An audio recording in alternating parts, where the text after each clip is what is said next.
Hello friends, my name is Ngoom. Welcome to Ngoom's Garden Possibilities. I am in my backyard today and I'd like to do a tour of the garden. Join me and let's do that right now. So my backyard garden consists mostly of vegetables and I'll walk you through what's in these different beds. In these two beds here, we have bitter leaf. There are basically two kinds of bitter leaf. I have the sweet Bayangi bitter leaf, and then I have different stems of the bitter leaf. These are easier to grow from stem. I have another video on my channel that you can check out that goes into detail on how we plant these. So these two beds basically have bitter leaf. And then in the middle of this bed, I have cocoyams or taro leaves. I grow these for the leaves. We use them to make different African dishes, one of which is called ekwang. All right, so there is our taro. It's doing well, but the bitter leaf has been doing really well too, thanks to the heat from the sun and the rains, intermittent rain. At this stage, it is ready to harvest, and we will harvest that in a day or two, and that will give us another chance to have 2 or 3 more harvests before the end of the season. Over on this corner of my bed, I have mint. I have different kinds of mint in these planters. Mint is a very invasive herb, so if you don't want it to spread all around your garden, it's best to put it in a container. This is regular spearmint. This is peppermint. This is lemon balm, and they are perennials. They come back year after year. I use them for tea and different refreshing beverages throughout the summer. The more you harvest it, the more it's gonna grow. I enjoy it fresh, and I also harvest some of it really early in the morning to get the most flavor out of it, and I air dry that so that I can use that during the winter. Over here and in different pots throughout the garden, I have flowers. These are marigolds. I saved the seeds from last year and I planted them. They help a lot with beauty in the garden and also with companion planting. I noticed that they help with aphids, to deter aphids and other pests in the garden. And then in these two containers here, I have thyme. It's an herb. I got this part of this plant from my aunt, and I really love cooking with thyme. My goal with planting a lot of the herbs that I use a lot is to store up a lot of them by drying so that I can use them throughout the winter. At this stage, the thyme is ready to harvest. The more you harvest it, the more it's going to get bushier and produce more herbs for you. So we have thyme in these two containers. And then in this bucket right here, I have some carrots, I have some bell peppers, and then more marigolds. For some reason, my bell peppers this year are really just slow to pick up.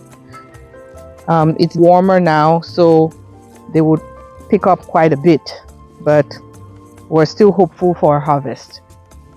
So we have carrots, marigolds, and some bell peppers. Now when you plant carrots or peppers in a container, it's a limited amount of space in terms of nutrients. So I make sure that I put compost in here. I have a compost bin from where I get compost. I also have a warm bin that produces good, nutritious warm tea, and I use that to fertilize my peppers. But I also use fish emulsion, and that's high in nitrogen. It helps with the initial growth of the peppers to give them a sturdy and a leafy production, and then afterwards compost all the way to help with fruit production. Okay. On this bed here, which is an assortment to say, but majority of the bed was initially planted with onions. But for some reason this year, my onions did not do so well. I think there are 2 reasons for that. Slugs ate a lot of my onion starts, and we are not getting a lot of sun on this bed due to the trees we have in the backyard. So these are some of the onion plants that we have. They are really tiny. I don't know how much of an onion harvest I'll have from this bed, but it's not looking very promising. Either way, I will still be hopeful. Some of them are missing because of the slugs They come out at night and they eat the leafy greens of any plant that I have in here. I've used diatomaceous earth, I've used eggshells, I've used a sluggo, and they just keep coming around. So if you have any other suggestions, let me know. Having seen that my onion harvest wasn't going to be great, I figured I might as well use the space for something else that would be more productive. So once I did the first harvest of my water leaf, it's a African vegetable. It's almost like spinach. I saved the stems and I planted them in here, and they're already picking up. We're seeing shoots. I planted this about a week ago. It's a fast way of growing water leaf. Rather than growing it from seed, which takes a little longer, it's much faster to grow water leaf from stem. So I have a lot of the water leaf stems in here. You can see the stems that I planted already have leaves coming out from the nodes.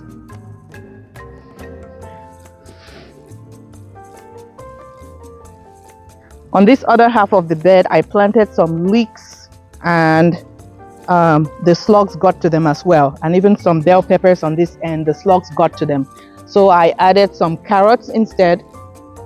I planted some carrots, and then we have more water leaf here. I also put in some marigolds at the end, and then we have one lonesome pepper plant. That's a Carolina Reaper, and the reason that survived is because I bought it on sale.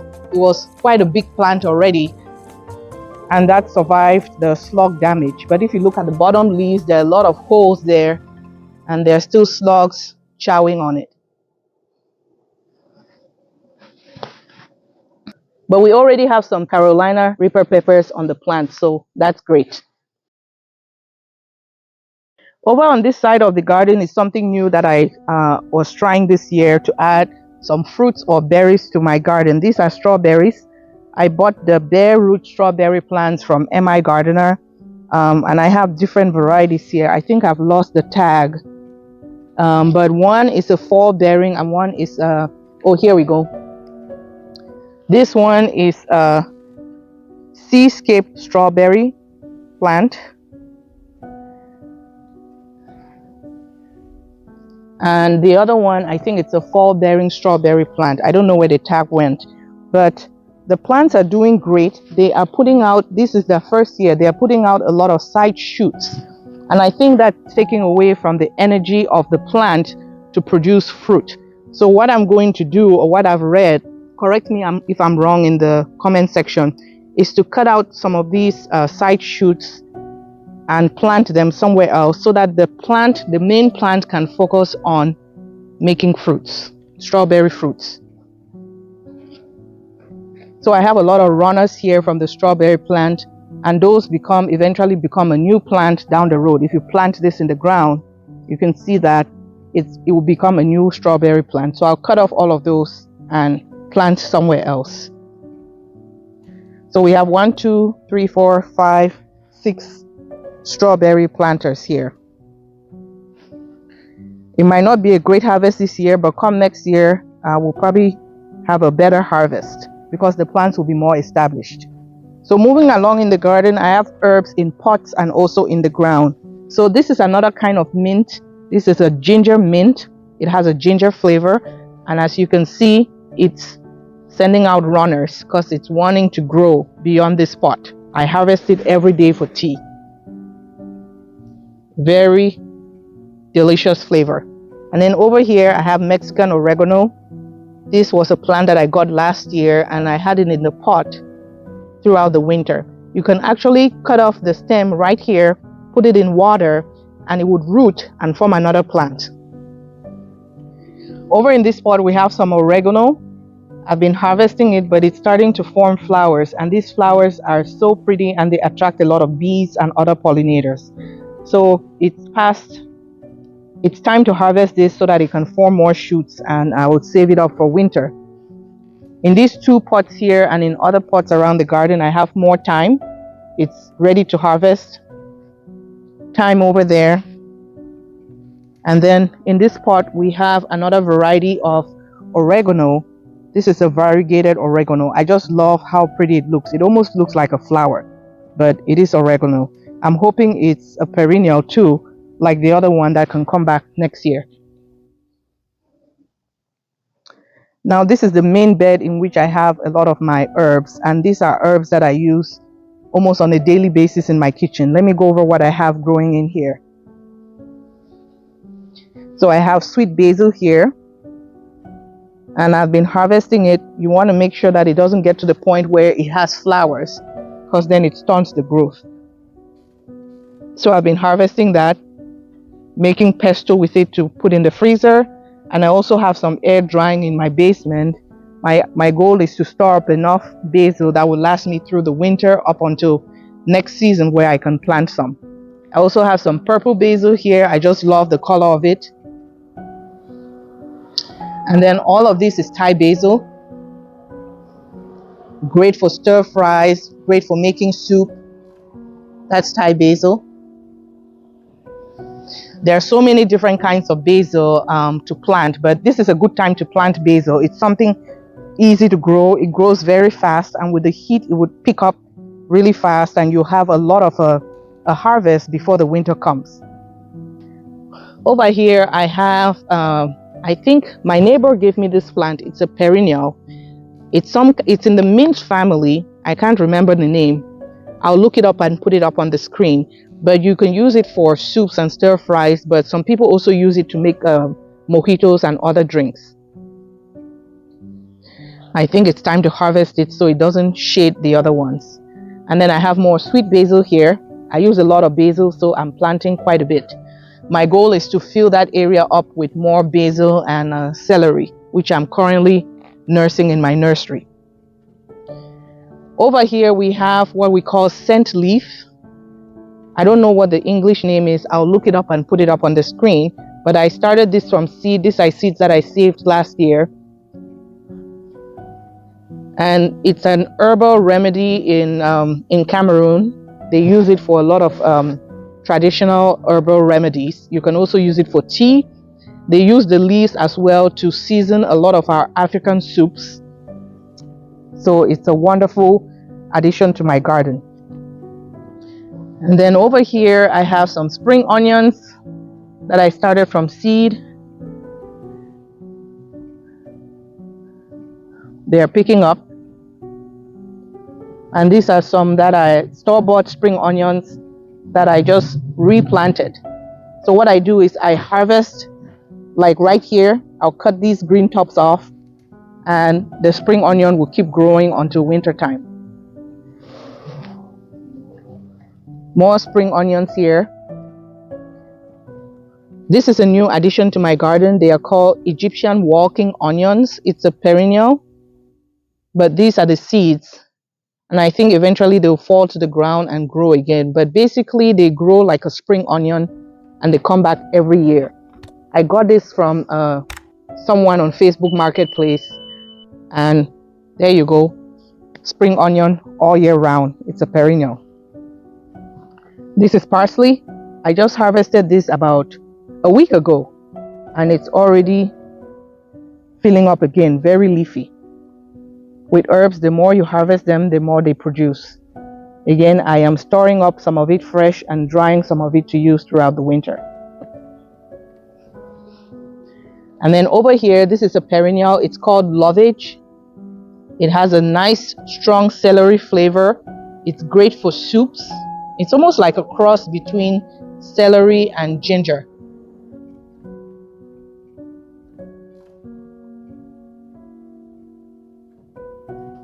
So here's my lovage. I have a marigold here. I have some giant Marconi peppers. All these holes in the leaves are from slugs. And the white stuff that you see on the ground is Sluggo. It's a pelleted substance that I use to put on the ground to help with the slugs. Okay, I have more peppers here. And then this is dill. It's a perennial. I've never cooked with it. I just planted this a few weeks ago from someone gave this to me at work. So I'm giving it a try for the first time, but it smells really nice. Okay. And then we have more thyme here. This needs to be harvested. It's starting to form flowers. And then I have some sage here. I was actually surprised. This came back from last year. It's pineapple sage. And then I have more green onions. Here's another taro plant that I have in here. Again, I'm planting it for the leaves. And then I have some celery here. This is celery that I planted from the actual base that I got from the store. So I bought the entire celery produce, and then I planted the base in the ground, and that's growing. I have more Mexican oregano here. It smells so good. And then in this planter I have turmeric. This has taken a long time to get to this stage, but it's really doing well now because of the heat. And eventually I will bring it indoors during the winter time. Apparently you can use the leaves, like what they call ngungu leaf in Cameroon, to wrap your bobolo or your koki or your moi moi. So the leaves can be used for that, almost like parchment paper but with a flavor. I have my njama garden huckleberry or African nightshade. It has different names, but basically we harvest the tender greens and stir fry them with tomatoes and onions and oil and eat different things with it. We've had a particularly hard year with nursing our njama this year. You know, we started it indoors or in my nursery and it was just stunted. It wasn't growing, and eventually we put it in the ground and the ants and the slugs got to it. So we've really struggled with nursing njama this year. But here we are, we finally got some, and we've harvested this patch already.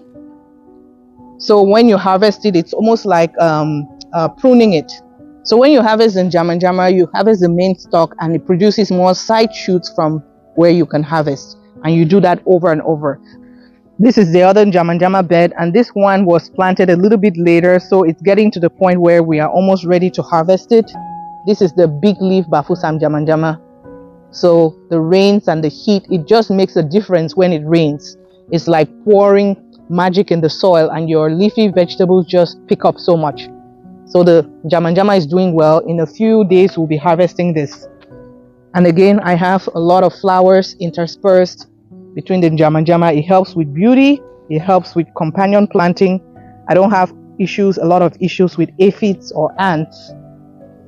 I have more marigolds. These are easy to grow. You can even grow them now and have them sprout really fast with the heat.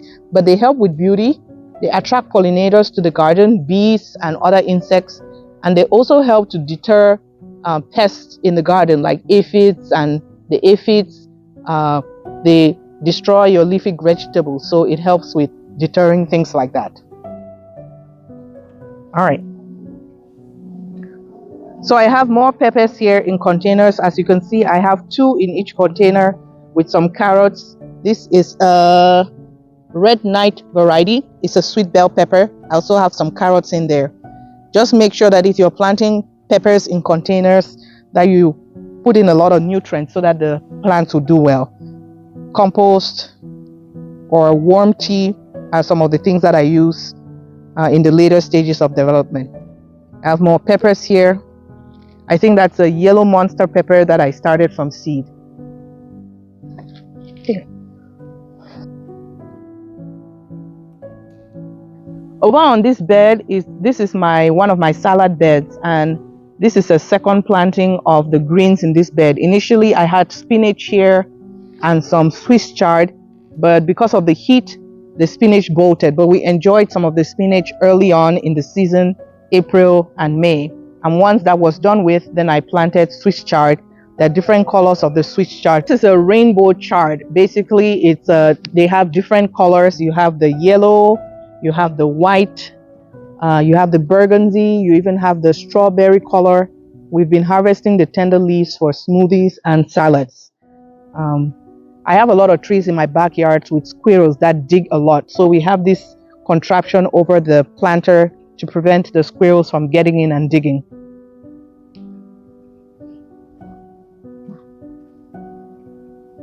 More carrots and bell peppers in this bed, in these planters. I think this is a hot pepper and carrots. I have more sweet bell peppers and carrots in these planters here. And then this is another salad bed that I have. I had different kinds of lettuce in here that we eventually harvested, and I planted another succession of kale, rainbow chard in here. So that's just an idea for you. On this last planter is our carrots. These are carrots that I planted, I think in May, early May, and in about a month or so I think they'll be ready to go. I've been doing a test run to see how big they are. One thing that I did differently this year, or two things that I did differently, was number one, I amended the soil with compost, but I also made sure to thin out my carrots. Last year I didn't thin out my carrots and they were so tiny because they were competing for space and nutrients. So let me pull one out.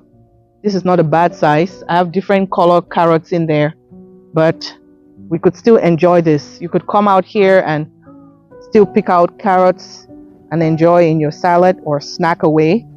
And once I harvest the carrots, then that frees up space for me to plant something else.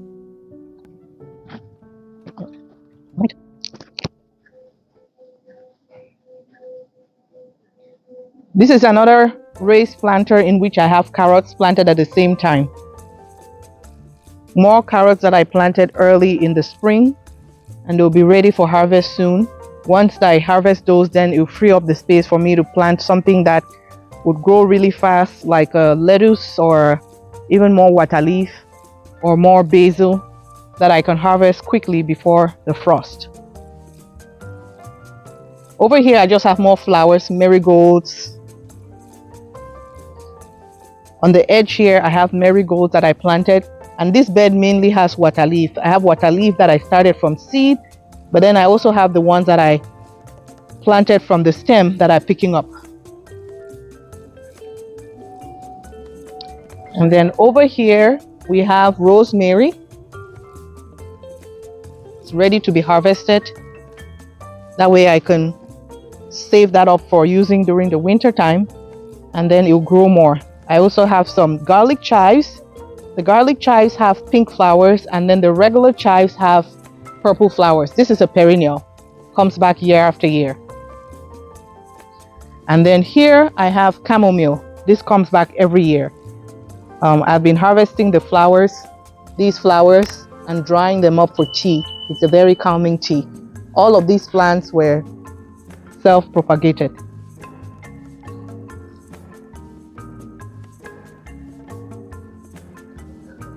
Over here I have some lavender. That's a perennial. We have lemongrass that I use for tea. And then this is calendula. It's an herb. It helps in three ways. It helps with adding beauty to the garden because it produces these pretty flowers. It also helps to deter pests. I've seen a lot of aphids and other things that tend to cling to the calendula plant.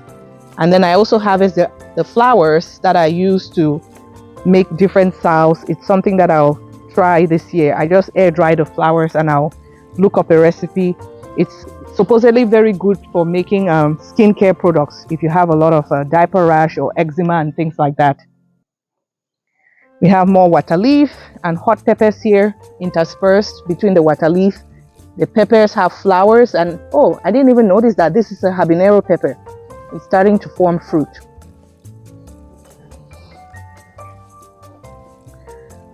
Okay. You have more hot peppers there. And then in the back corner there's a single plant. I don't know if you can see that. It's ginger.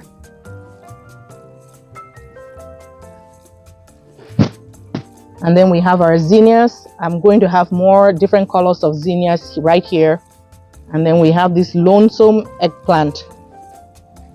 Last year we had a lot of eggplants in this area, but it was too crowded and shaded. So I have just one eggplant there this year. Okay. This area has more water leaf, basically more water leaf and hot peppers. I have some sweet peppers here, some hot peppers, more water leaf, and then interspersed in here I have some onions. These ones seem to be a little bit bigger because they have more sun exposure on this side of the garden.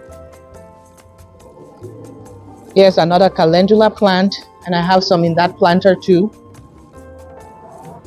So we have more onions here. water leaf.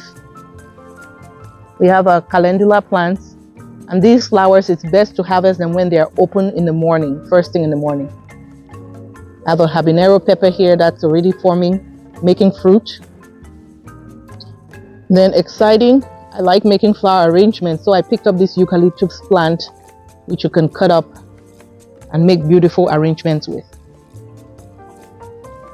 Over on the edge of the garden, I have more marigolds, different colors.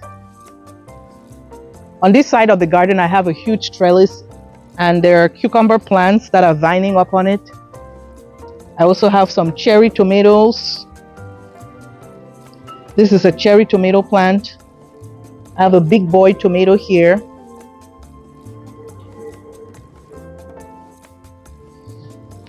And I also have some Roma tomatoes here. We still have some water leaf interspersed. That's doing well. And then I also have more cucumbers here. I have been thinning out the leaves to allow for more sunlight and airflow. And every now and then I pick up some of the branches and tie them up to the trellis so they're not hanging down. And over here I have my dahlias. These I started from seed. It's a cactus blend, so I'm not sure which colors they are, but it's exciting to see that they are starting to form flowers. And more marigolds right there.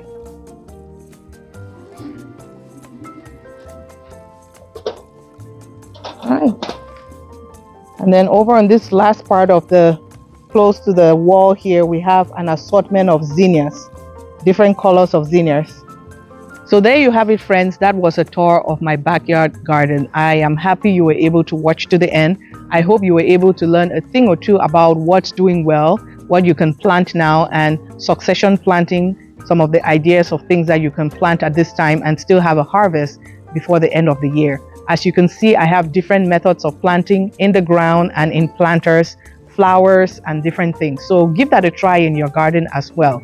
Let me know in the comment section what you're growing in your area, what's doing well, and what method of planting you're using. Also, let me know what's really thriving in your backyard in terms of harvest. I'd like to learn from you guys as you guys are also learning from me. And please remember to hit the subscribe button so that we can grow this channel and share with others who may benefit from such information.